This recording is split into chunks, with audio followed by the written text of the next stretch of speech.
It's a summer's day in San Dimas, California, just downtown east of the 57 North Freeway, and I'm at the San Dimas Wine Shop and Tasty Room as usual. I'm going to drop in and see what Heidi's got planned this week. I hear she's doing Napa wines on a budget, so let's see what she's got in store. Hi Heidi. Hey buddy, how are you? I'm great. Nice to see you. Nice to see you. It's been a while. I know. Welcome back. Thank you. I hope you had a really wonderful vacation. We did. So this week we're doing Napa Valley on a budget. So our price point is a little bit higher than usual, but if you think about the price points in Napa Valley, we are definitely right there. Most expensive wine on the list is $24.99, and the least expensive is actually $16.99. So we're starting off, our first two wines are whites. We've got the Trinitas Sauvignon Blanc, and about 20% of the fruit on this has seen some oak. So it really kind of rounds out the flavor of the wine and keeps it from being overly citrusy.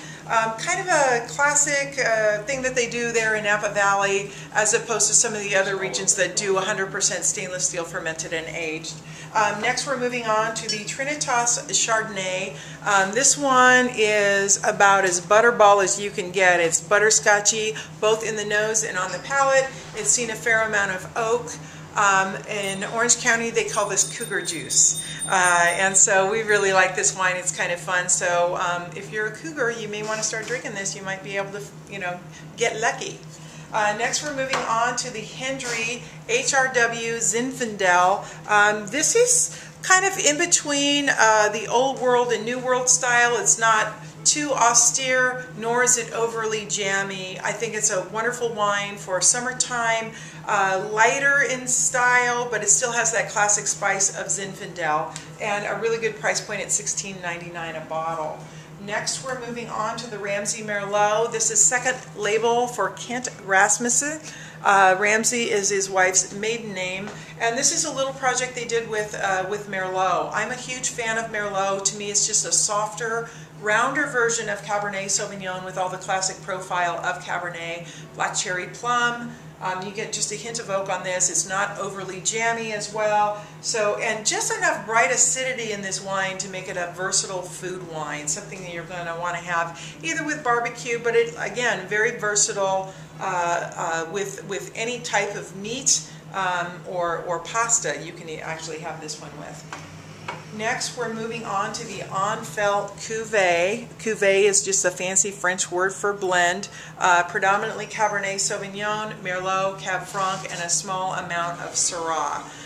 This is nicely structured. Here we're getting a little more tannin structure in the wine. So I really think about ribeye, prime rib, something that's a little bit fattier, even some ribs. This is absolutely delicious, fuller body. Last but not least, one of my favorite wineries, which is Waterstone. This is a 2006 vintage Cabernet, a little bit of Merlot in this, and it's absolutely delicious. Big, full flavored, nicely developed because it's spent some time in the bottle, so it has really gotten wonderful developed flavors. Black cherry plum, you get some cassis, some cedar oak notes on this one, and it's absolutely wonderful. New truffle flavor, we've got peanut butter, and it's similar, I would say, to Reese's Peanut Butter Cup, only softer. I've got a couple new cheeses in the shop that you may want to stop by and check out. Picnic on the patio has been absolutely wonderful. Everybody's enjoying themselves. And a couple dates that you're going to want to think about. We've got our actually, our first cooking class is Thursday, September 22nd.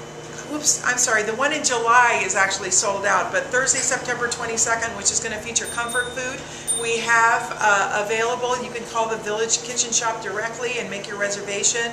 And then we've got a brunch on Sunday, December 12th. You guys are all going to want to sign up for that class. And let me note that not only are we just doing cooking class, they're feeding you. So the fee also includes the cost of the food and the wine. On July 31st, we've got the annual car show, and the patio is going to be packed for that. It should be a ton of fun. The week after that, we have our next beer tasting on Sunday from noon to 4. So mark your calendars. We look forward to seeing you at the wine shop, and have a wonderful day. Thanks everybody. Bye-bye.